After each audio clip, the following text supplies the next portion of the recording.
Alright, so I am going to be going off of a very low battery Apple Pencil, so hopefully we'll get some work done, but we shall see. Quick disclaimer, I am playing with the microphone again, so I don't know necessarily how the audio is going to sound to you. I know the last test it was a little loud, so let's hope this one goes a bit better. Alright, so I didn't have anything planned for this stream, so we're just going to kind of wing it. I have to get work done for a comic page, as I'm going to be taking a little break here from social media. Nothing serious, I just have a vacation I'm going to go on. So I need to get the main work out of the way. That being my mini short. You might remember this comic. I have recently decided to call it Lunch, as that's the whole concept of it. It's robots wanting to partake in normal human activities, such as eating lunch. But yeah, I'm a little behind on the coloring, so that's what we're going to focus on today. How is everybody doing? Let's just start with introducing the elephant in the room. I saw the trailer. I know episode 9 for the Amazing Digital Circus was mentioned. I am super excited, but also a little bit bummed.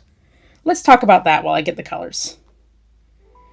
It's not that I'm not excited for it, because I am. It's just a little disappointed in the idea that it's going to be a theatrical release. Don't get me wrong, I kind of expected it. It's nearly 2 weeks early compared to its upload date on Netflix and YouTube. I watch it through YouTube. And it just kind of bummed me out, because that means it's more likely to get spoiled by the time it actually releases. I don't know, that's just my thoughts on it. At least on the upload portion of things. On the episode things, I am very, very curious. Now, if you are new here and have not seen anything about this show, leave now and go watch it, as what I'm going to say may or may not spoil it, and I don't want to spoil it for anybody. Because this show is an indie animation on YouTube by a group called Glitch, and I definitely recommend you watch it. It's called The Amazing Digital Circus. I'd actually be surprised if you didn't see it. Okay, so back to my thoughts. I noticed that there seems to be a little bit of a dreary element, and that was to be expected. Because of the whole society is collapsing, Kane is gone sort of thing. But I don't know. It's just weird. Okay, here's why. Something I learned a long time ago about story writing is when you put your characters in a situation that looks hopeless, you can't just constantly be giving them despair and sadness, and that's all the story is. Because if you were to do this, audiences tend to get kind of bummed out too, and while there are such stories as being constant heartbreak, the thing they use to balance it, when it's done right, is by giving the characters hope, even if it's false. And that's what I'm curious about. I do not know yet in the trailer, because it's, like a teaser, it doesn't have enough information. The trailer doesn't tell us enough to know what the characters need to be hopeful for. I do not believe the creator of the show, Goosework and Glitch, are going to write them in constant despair. If they did, that would be slightly disappointing. Not only from an audience perspective, but from a writing perspective. Characters have to have some form of hope. There can be bleakness at, say, the beginning of the episode, but there has to be some form of hope, otherwise it would just be depressing the whole way through and not enjoyable. You could argue against this if you want, I don't care, but I think this is true. Even if a story has a bad ending, there needs to be some form of hope in the middle half. It's actually reversed if you want your character to have a happy ending. Great example being the adult show Primal. Now, if you are young in this audience, I do not recommend watching it. It's pretty violent. But Primal is a good example of a show where the character is mistreated through the first half constantly, but you can give your character that kind of treatment when they're going to have a happy ending. I know, the knowledge of story writing can kind of make it predictable if you know what you're looking for, but that doesn't mean you can't enjoy a story. Because, I still love stories, even if I can kind of tell where it's going to go. based on these fundamentals of story writing.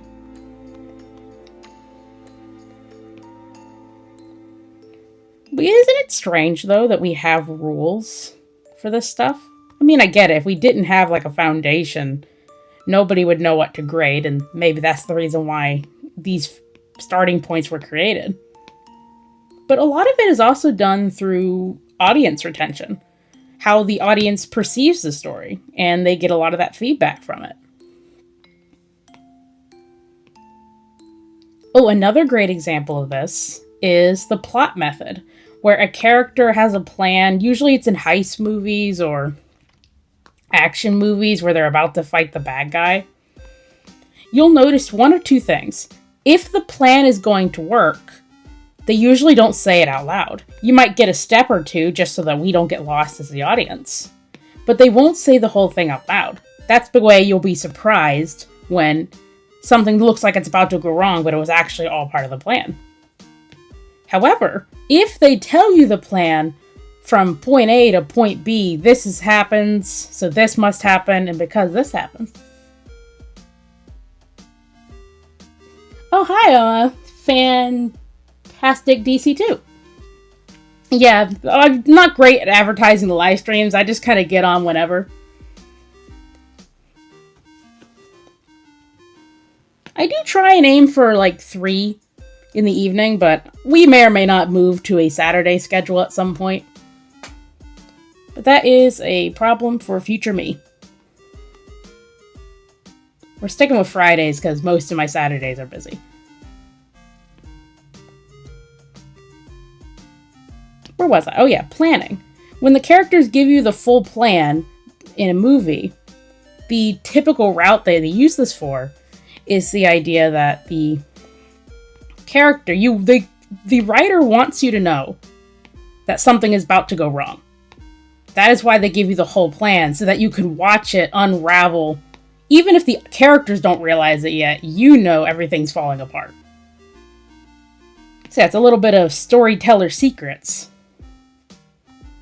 And despite the fact these are used over and over again, they're still very common and very popular tropes to use. Even in writing like these comics.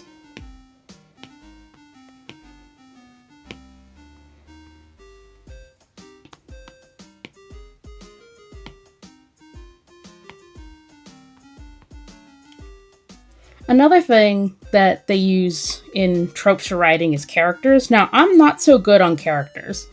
I've been studying them for quite a while, and I still do not believe I fully understand them to their 100% potential. But one thing I know is the antagonist versus protagonist. Now, I can't give you the names of each category that's ever used, but it's typically considered tradition that the protagonist and the antagonist should be some mirror of either a flaw or the character if the main character made a choice in their life that's different. Usually this is used for storytelling parallels, but that's another way how you can tell if somebody's a bad guy is whether or not how they reflect the main character. If their ideals are different but opposing forces, that's most likely going to be the antagonist and vice versa. Now, do I have a picture of a shoe anywhere? I do not. I do not have a color for the shoe.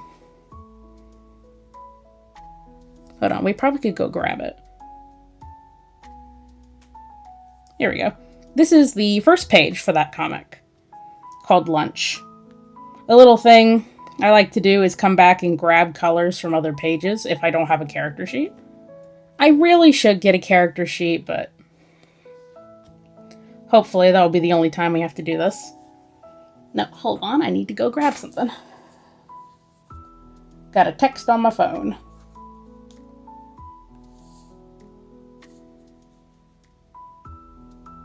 There we go. Okay, I think I got that handled.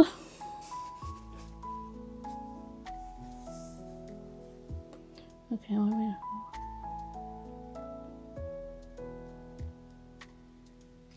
Actually, fantastic. That's an interesting idea. Facing an older version of themselves. Little tip about your antagonist. Another little character feature is if your character is an antagonist, and this is debated amongst the writing community, but I truly believe that the antagonist and the protagonist should both have focus when it comes to the planning writing stage of your story. Because there's a lot of movies out there that write villains just for the sake of being villains. Oh, thank you. Yeah, a lot of people write villains for the sake of being evil, and while I will admit, there is a time and a place to have a silly villain. Oh, hold on, there's a cat scratching at the door. I gotta go get that.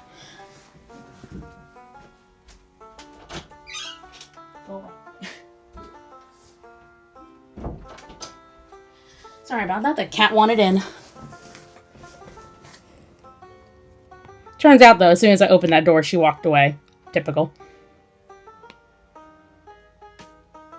Oh yeah, antagonist. You want to give a lot of focus onto your antagonist, because while there is a time and a place for a silly comical style villain, if you're writing a serious story where your protagonist and your antagonist are opposing forces or some type of mirrored trauma even, the antagonist should have just as much of attention in your design. Like, he needs to have a desire, he needs to have a reason, a motive, even fears, because they're basically a protagonist, just evil, the opposite goal of your main antagonist. So yeah, that's my advice on antagonists. Time to draw Teddy. Yeah, his name's actually just called Ted in the comic, but I like calling him Teddy.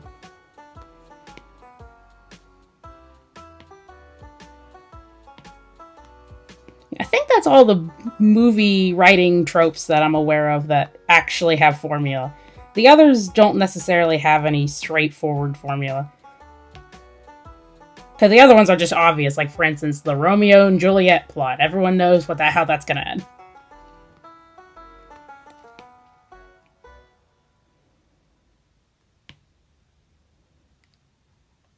You know, my favorite part of designing these comics, and designing stories in general, is the character.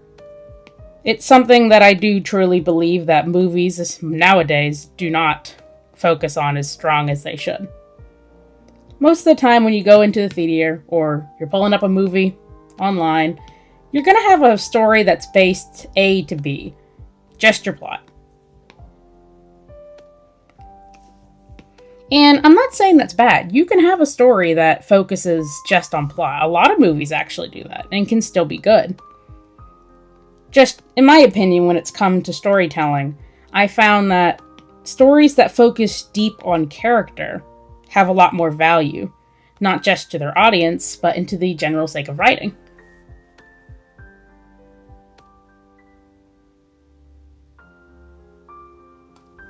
Thank you, that was my point, making them just, a villain. That's a good point, fantastic.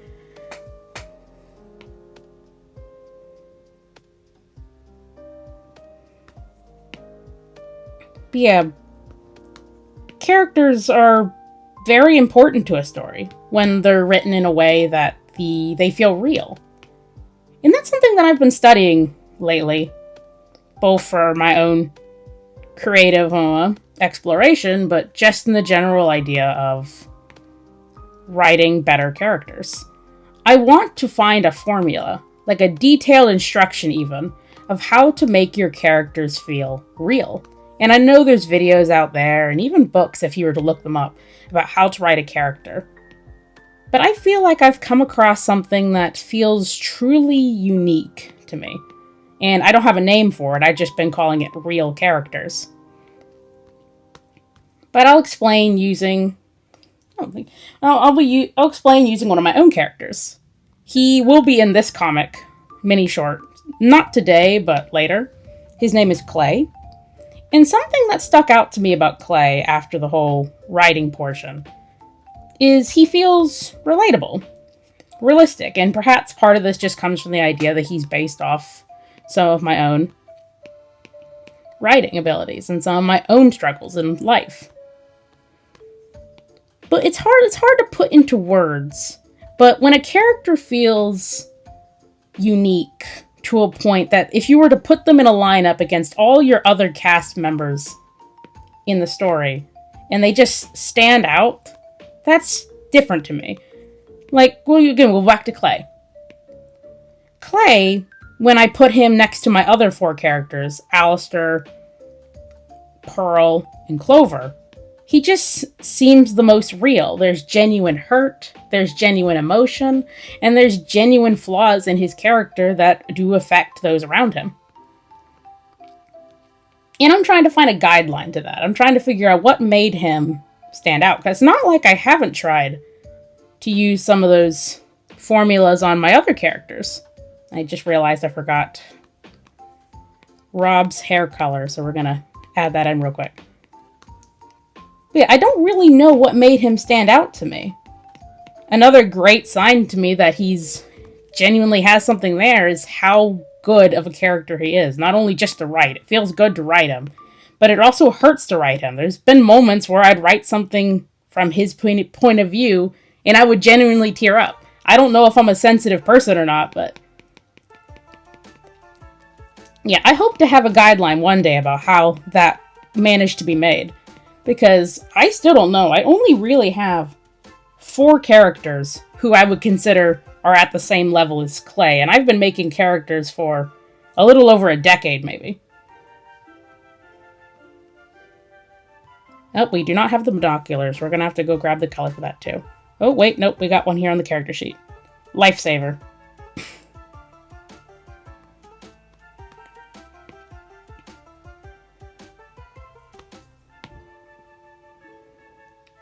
Well, that's another thing they removed from movies recently. I'm on a character kick today. But that's another thing they removed from movies recently, is that characters don't necessarily have flaws anymore. And if they do, they're not allowed to really dig deep into those flaws. Great example, let's go back to Clay. I know I use him a lot, but he's one of my favorite characters, so. One of Clay's big flaws is this constant and overwhelming need to be loved, to a point that he believes that love comes from the wrong places. Most of this being having his name out there, like fame and fortune, when really that's not what love is. Characters like that don't exist much these days, and it's kind of sad, because those are the part of characters I love, seeing someone from a rough background or rough point of view be slowly corrected throughout the story and made new again. And that's another thing, it's not just erased immediately. Characters grow, they learn, and they'll still continue to make mistakes.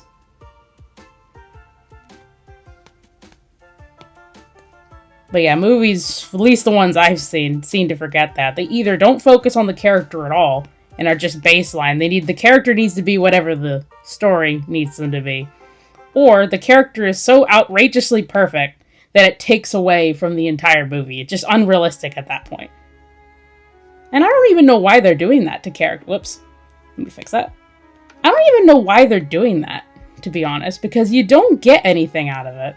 If they think it's relatable, it's not, because we're not perfect. We make mistakes all the time. And to create a character that's so perfect that they don't make mistakes, I just feel it's very unrealistic. I don't know, perhaps it comes from an idea that stories need to be an escape. And while I do believe it's true, sometimes we do retreat to stories to create worlds that we would rather live in, or just to enjoy for fun. I don't think stories should have their meanings stripped away just because we're too afraid to truly go deep into storytelling. I wish I had an example of a good movie, a movie that does this correctly. Oh, maybe it'll come to me later, but there's some movies that do it really well.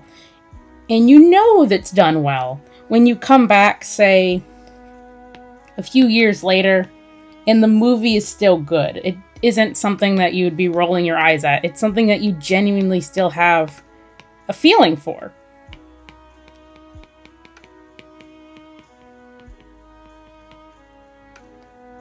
Actually, the movie Up by Disney's, what Disney used to be, would probably be a good example of that. It's a movie that got you not only crying in the first few seconds of it, but a movie that when I, coming back to it, find a lot more value than, say, I did as a kid, when it was just kind of colors and silliness. But now it's genuinely a heartfelt film with real characters and genuine struggle.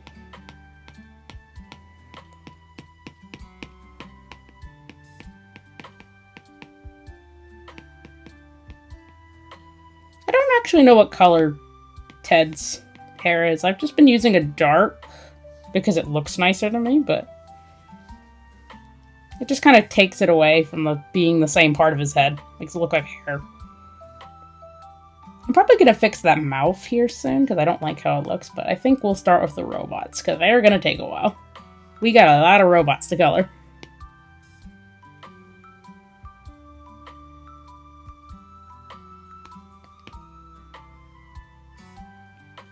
But yeah, with a lot of OCs, or original characters, what do you want to call them, but a lot of OCs, I don't think necessarily need stories. I mean, if you want to create a character just for the pure fun of creating a character, that's fine too. It's just, I think you can get a lot more value out of a character when you create a story for them. Now, a big debate, however,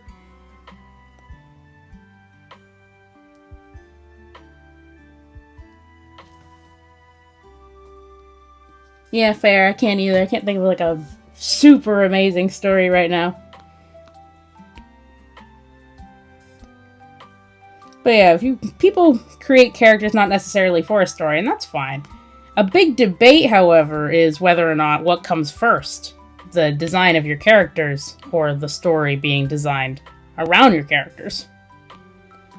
I actually don't have great advice for this because I've done it multiple ways before. I've drawn the characters before I've ever wrote anything with them, in a case of an old sci-fi novel I once had. And then I've designed worlds before I really designed the characters, in the case of the book that I am currently writing. I don't know if we decided on a name yet. I think I was calling them like Silver Stars or Silver Wings, something like that. But yeah, I designed more of the world than, say, the main character in that plot. And then with Ivar, I designed the characters before I ever touched the story. Or maybe it was some little in between. It's hard to remember. I don't think... Actually, no, I'm just gonna erase that. I don't think either way really affects anything. I mean, it does have its own pros and cons. Like, if you were to design the world before you touched your characters, well, now you have the task of having your characters fit in an already existing world. Whereas if you designed your characters before you designed any world building, now you're tasked with designing a world that supports your characters.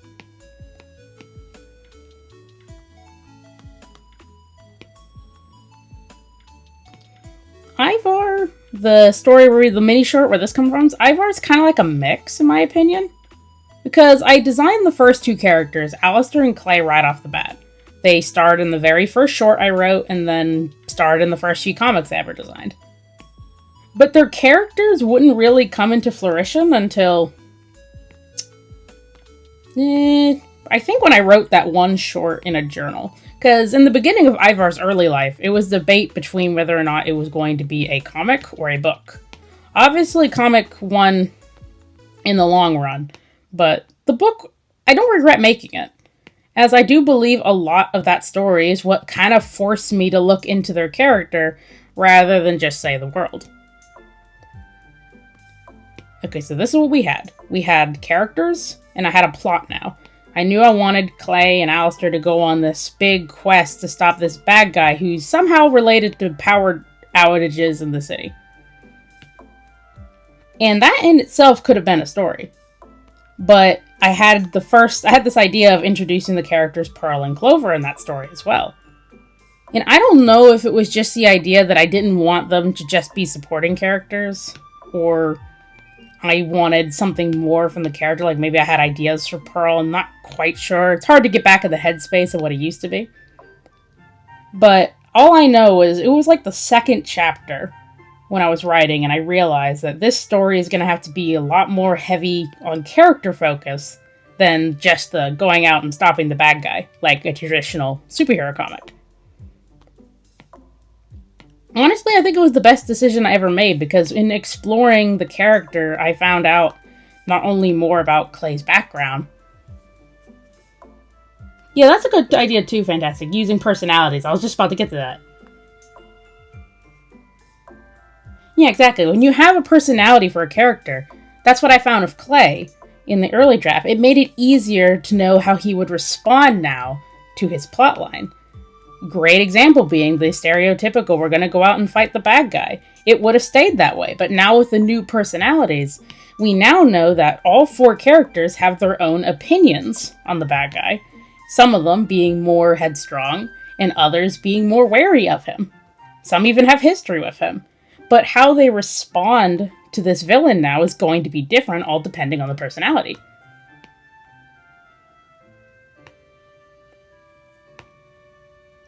So, yeah, so if anyone's out there wanting to design characters, Fantastic makes a good point.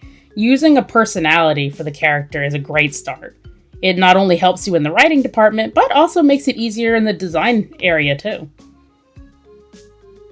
I mean, let's use Ted, for example, in this comic. I had a rough idea for Ted. He's new to the story, I'm still getting used to him, but I had an idea that he's softer, per se, than Robert.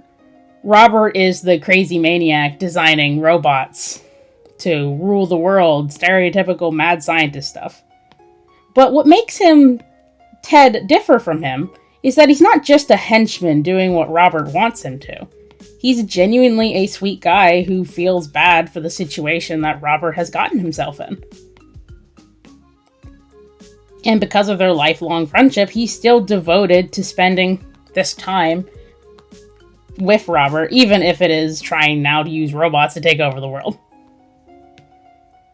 So in Robert's design, I designed him more round, softer in the face, so that he's big and imposing, but not dangerous the first time you see him. He's genuinely a nice guy. You hear it a lot in character design to use shapes when designing your characters, like square means steady and strong, circle is soft and round, triangle is sharp and pointed. And while I don't think any of those are wrong stereotypes, you sometimes have to bend them a little bit. I do stick to the roundness option, though. I think that's very helpful, but you try designing a character with a triangle for a head, and all you get is Phineas from Phineas and Ferb.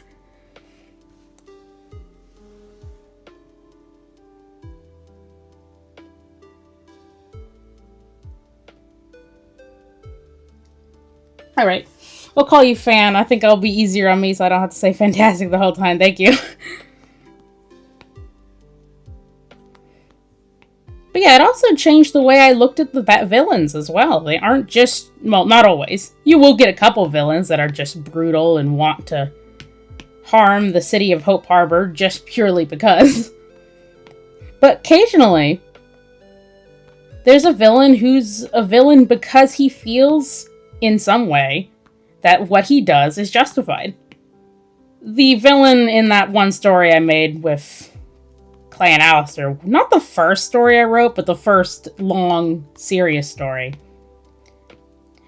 He was probably leaning towards more of the I do this because I can, not necessarily because he has a motive or anything.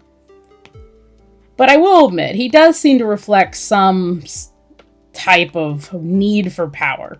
Now, what I didn't explore, and I sometimes do regret looking back, what I didn't explore was why he wanted that need for power.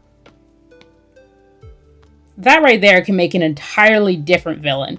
You could either have one you sympathize with and redeem, or just a villain you better understand and now see the way of why he became the way he is. You don't have to do that with every villain. It's just something I noticed that once you start digging deeper into them, you have an option there to do something else rather than just, bad guy versus hero.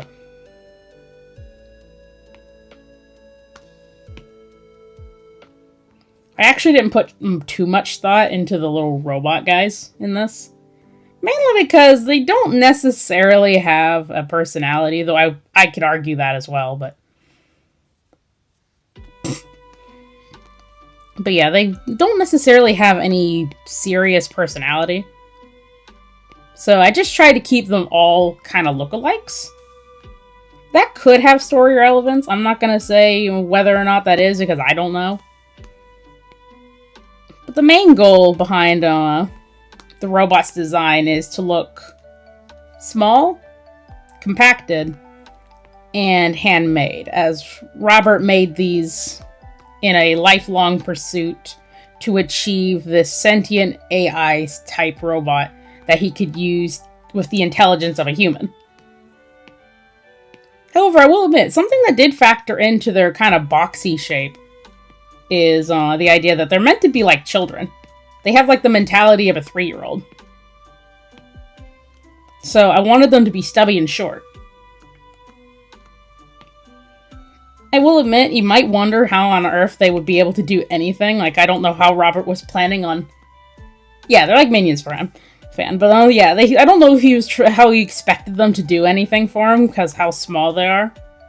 Though of course, I don't think he expected them to have the intelligence of a 3-year-old either. I think he was hoping for adults that could have their own thoughts and reasoning abilities, but nope, he got children instead. Hence why Robert's actual title in the Ivar Villain Cast lineup is Robodad, given by Clay himself, as he thinks it's funny that the robots now all call Robert Dad.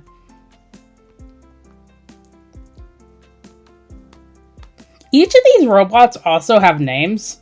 I don't know any of them, though, because I'm not going to take the time to name, like, all 1,000 of them. Actually, how many are there? I don't think I ever wrote down a definite number. I know there's well over 1,000, but... Yeah, each robot does have a name, so whether Robert likes it or not, he does in fact love them, and he named every single robot. I believe the one we're drawing right now in coloring is named Cal. Yeah, he probably has 1,000, but I'm not really sure. Yeah, I made a joke with my sister once, which... Yeah. I made a joke with my sister once that made the idea that there is enough of them that if they were all to band together, it would be the equivalent of a land tsunami that would wipe people off the face of the earth if they were all to run over you at once. But I think that's part of the gag, honestly, is that there's no definite number for them, so sometimes there's just a couple he has with him, and then other times he has enough to completely cover the field. Right now, we only have a few of them, as I do not want to hurt my hand trying to draw every single one of them. But yeah, I think there's just as many as the plot needs, personally. Time to do the little robo eyes.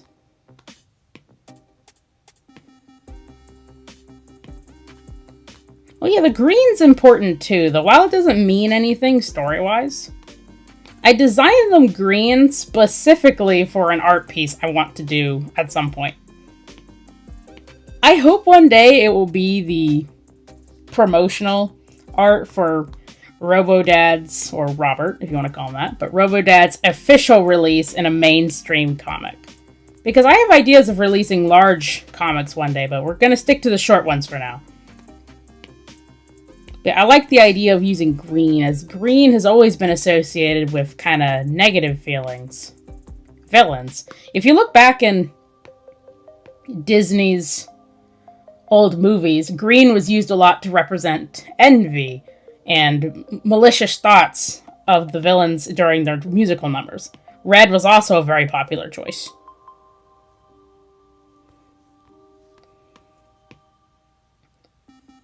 But in this sense, I kind of like the green being an idea for corruption, where Robert spent so much of his life making these robots that they've eventually become an obsession. So when they finally work, they get these green eyes, which may or may not be a form for corruption. Oh, I forgot the eyes down here. Yeah, that's just a little thing about how different your story can look by just adding elements like character and story.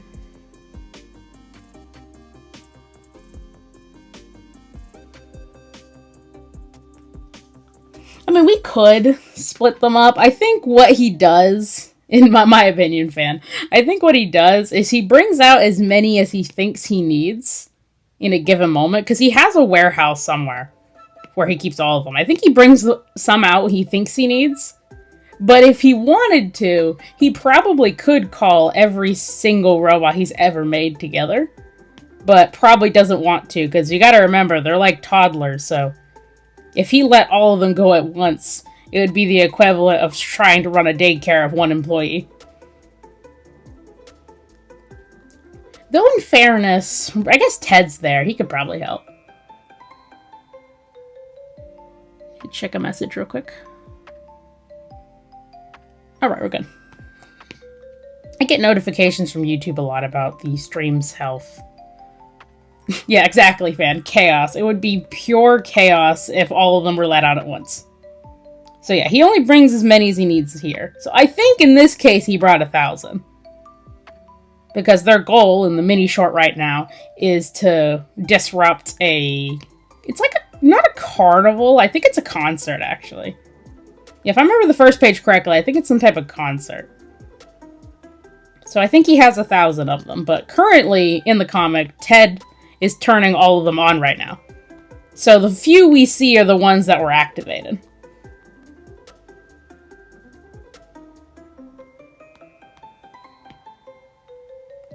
Oh, but nothing can go normal for Robert.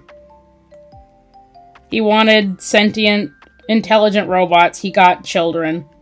And now he wants to disrupt a concert in a story called Lunch. So you can only imagine what happens to him instead.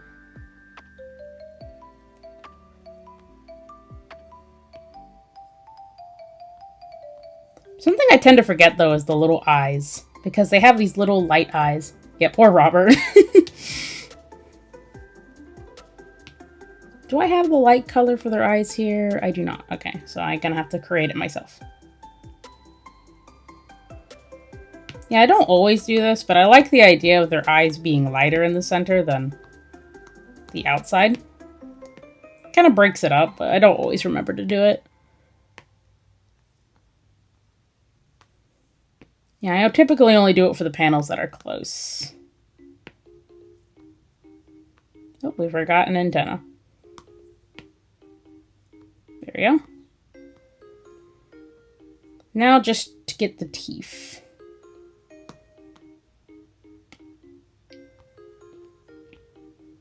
I don't think these group do, but I know for a fact that Robert does have robots that also perform different jobs. Oh, thank you. They do look really cute. Yeah, he has robots that perform different jobs. I mentioned that once on another stream, but yeah, these few I think are all just, available. I don't think they have a specific job. If they did, they would have a mark on the side of their head, and they don't. Like, he has a construction crew, he has... Honestly, probably kitchen staff as well. Though I don't know if I'd trust these guys in a kitchen. Okay, so now let's go fix Ted's mouth. See if I can reconstruct that. Do I have any colors? No, I'll just have to make it myself.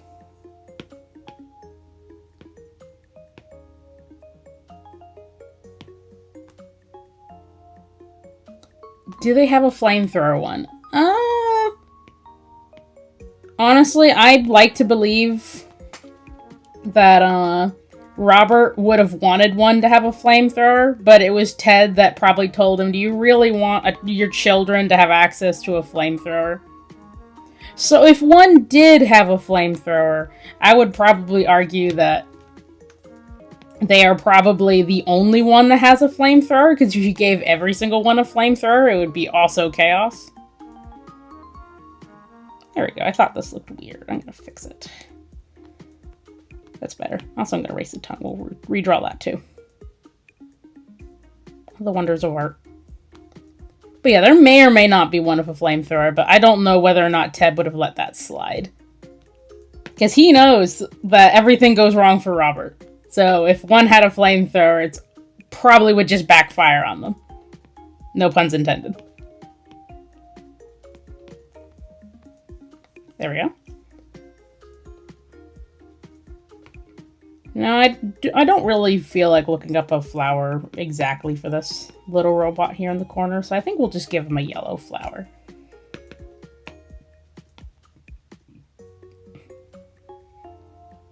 There we go.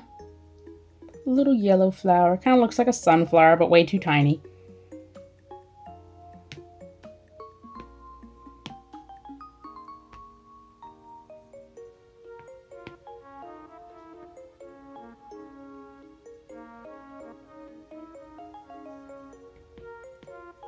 Something I love to do with these characters, and it's not just the mini shorts, but something I love to do is non-serious projects, whether that be a small little written thing or a little comic like this one. I don't only think that it helps kind of stretch the creativity of your world, but I think it also helps with just getting to know the characters, getting a feel for them, and using them in your world. Oh, we forgot the teeth down here.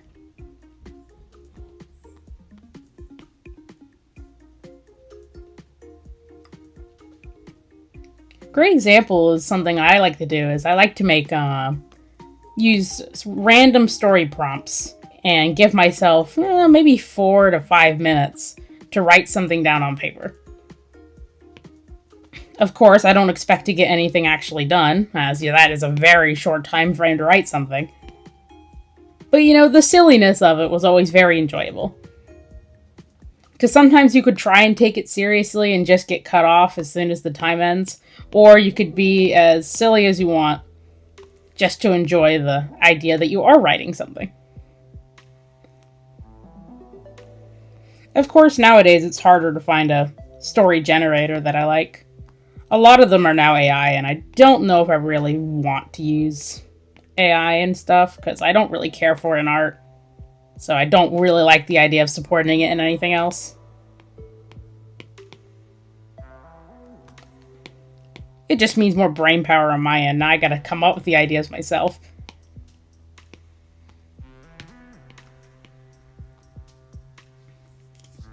Yeah, I think I have a poll on my channel about this. But another silly, funny thing I like to do is I like to answer those OC quizzes, where they'll give you a bunch of random questions, either by per day or just in a long list so you can go through them. I like answering them every now and then, because you can get some pretty funny answers out of your characters. Like, what would these guys eat for breakfast? Honestly, I can't imagine Robert eating anything except maybe a bagel or a donut with coffee. He's just very unconcerned for his health and welfare.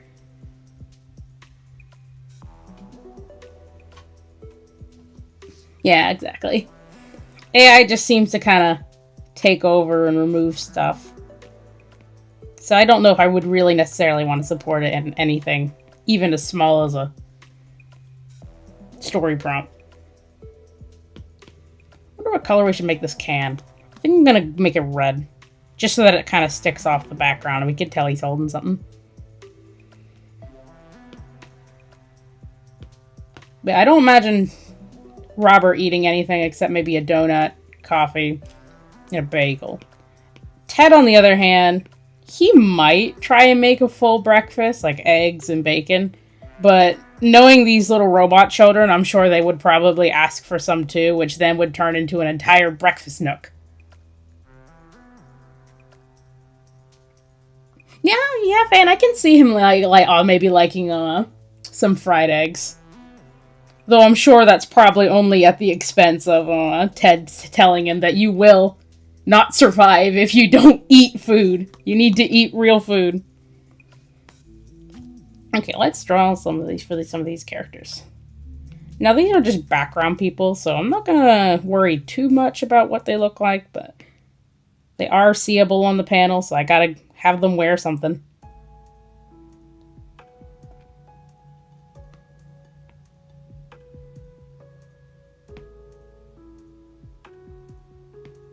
Clay, on the other hand, my other character, I feel like Clay would most likely eat, what was it? Waffles. Yeah, I feel like Clay's a waffle guy. He's always struck me as a waffle guy, But he would be the kind of person that stacks his waffles on top of each other until he has a mountain of waffles to choose from.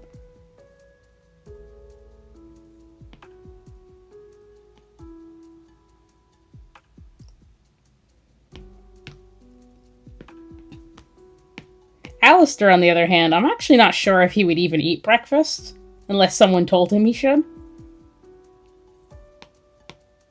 But again, see, just something as silly as asking what does your character eat for breakfast unlocks so many random quirks about them you didn't even realize.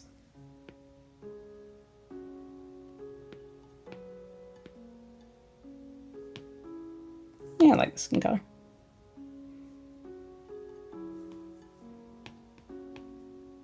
Like, for instance, I have a little mini comic with Pearl, and in one of the first halves of the comic, she's eating a not very nutritious breakfast, and her and Alistair have that in common.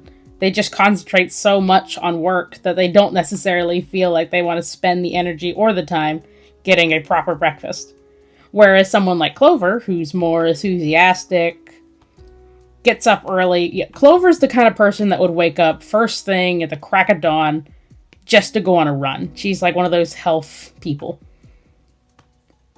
Most of her friends, however, would rather sleep in.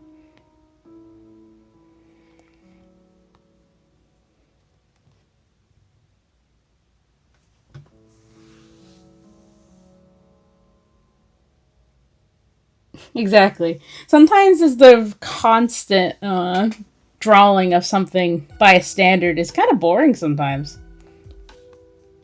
I'm honestly kind of curious in that bird with human head.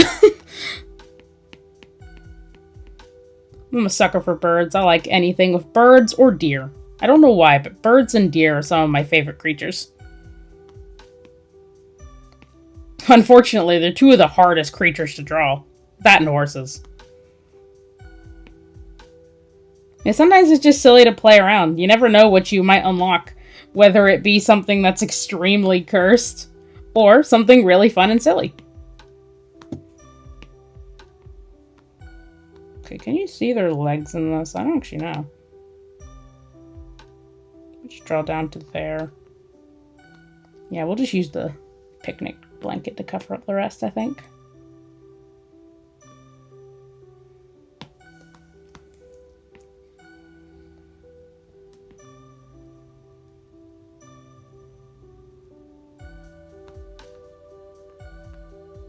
I think we'll probably draw like an outline of a shoe once I'm done with this picnic blanket. And yeah, we're just gonna do the stereotypical red with stripes picnic blanket. It's like a stop sign. You just know what a picnic blanket looks like.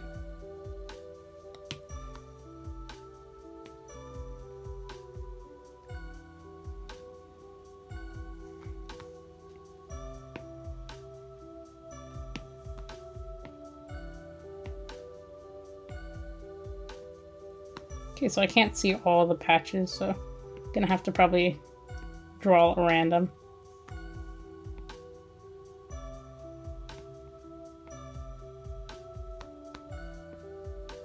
There we go. Now let's get a darker red so that our picnic blanket actually looks like, you know, the picnic blanket. It's been a long time since I've drawn one of these. Another great reason to draw silly things that you don't necessarily think you'd ever draw.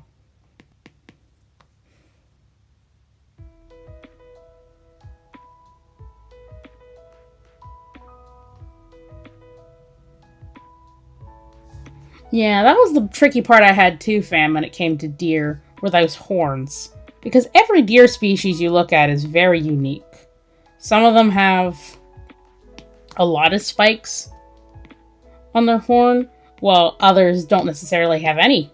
Like some like young ones, like kind of like a teenager, young deer have just a single spike, and they're called spikes.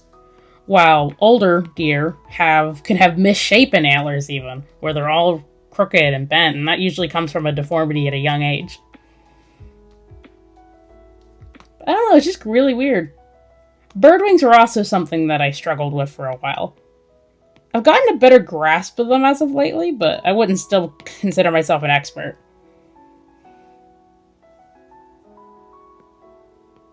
Okay, now what do we want to make with this person? Yeah, I like this color.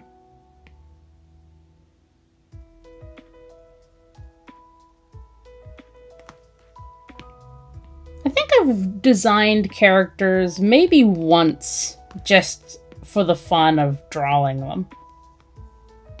I probably should do it more because I do really just sometimes like drawing a character. I don't necessarily need it to have a large story for it. Yeah, let's say she's giving me kind of blonde girl vibes. Let's bring up the skin tone then so I can make her nice and blonde. Be just a little bit of tanning in there.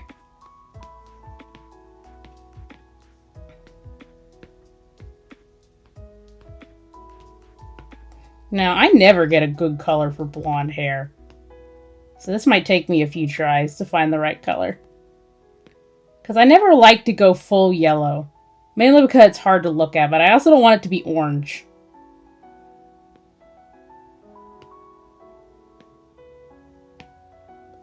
Almost. A little lighter. Now it's too light.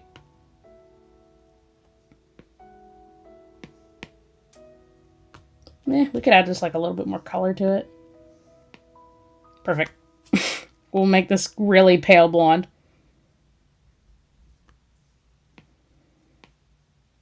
Yeah, I need to draw more characters just for the sake of drawing them.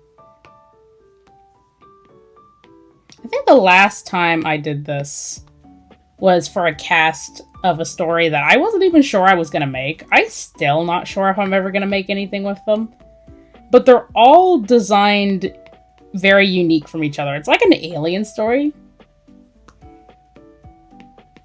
And I made it a goal in that story to not design them super close to humans. Mainly because a lot of movies... Color theory. Yeah, that's a good question, actually. A lot of... Well, let me pause my conversation real quick. Fan. This was designed using color theory, the background with the greens and the blue. However, I didn't think too much on what I wanted for the grass color, aside from the idea that I wanted it a little bit blue. The only reason being is because this here... let me circle it real quick in white so you can tell what I'm looking at. This here is my coloring for the light. Of one side is blue and one side is red.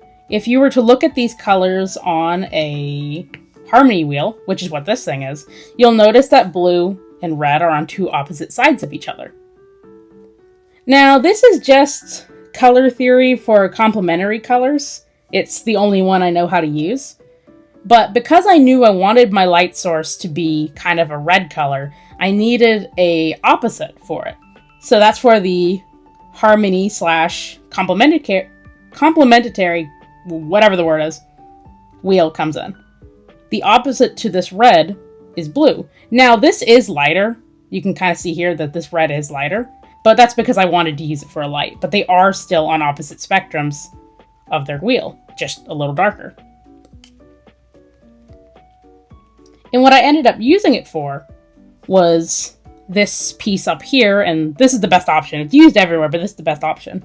Was the red color, let me grab it just so we can see it. Red.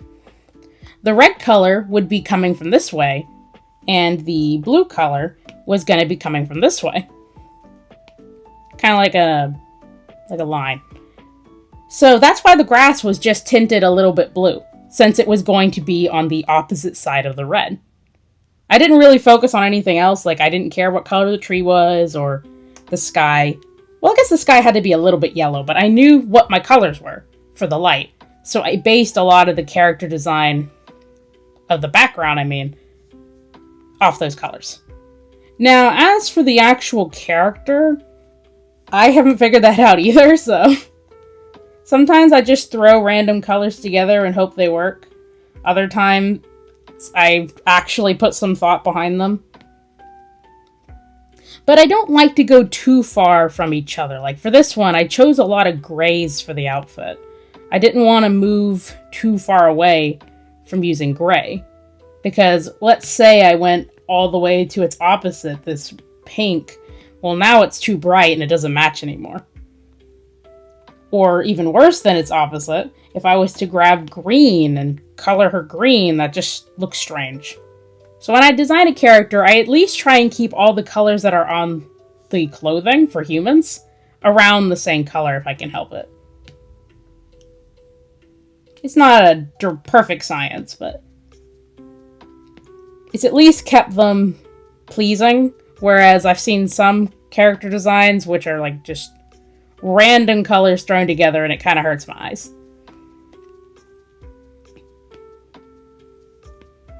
I don't know how to draw these sandwiches, so we're just going to make them look like ham sandwiches from a distance.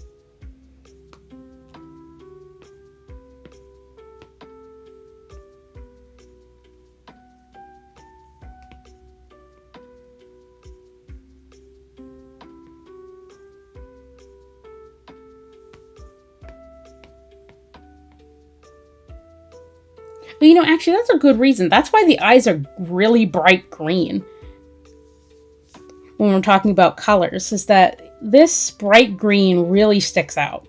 And that's intentional. And that's something that you can use color for, is to be intentional. I want you to feel as if these robots are misplaced, because they aren't. They are.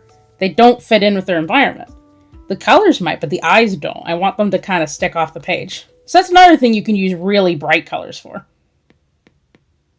if you want to draw attention to something.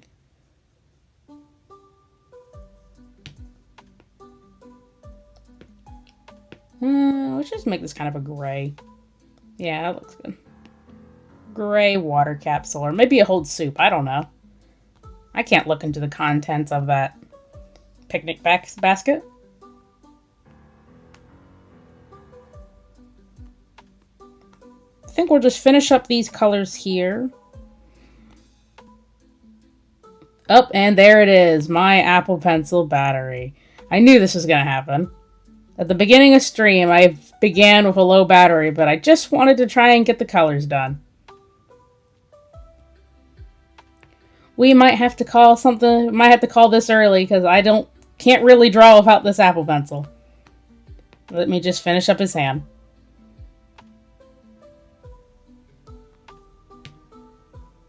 There we go. Alright, so with the Apple Pencil sadly no longer with us, this is the work we got done for today. And yeah, man, I was almost done. We were so close. The last thing we needed was that little sandwich. And of course all the lighting and shading stuff, but that will be for another day. Thank you for watching. I don't know if I'll get to stream next week because we're getting ready to leave, me and my family, so we shall see. Thank you for coming, and I will hopefully see you all in the next stream. Bye.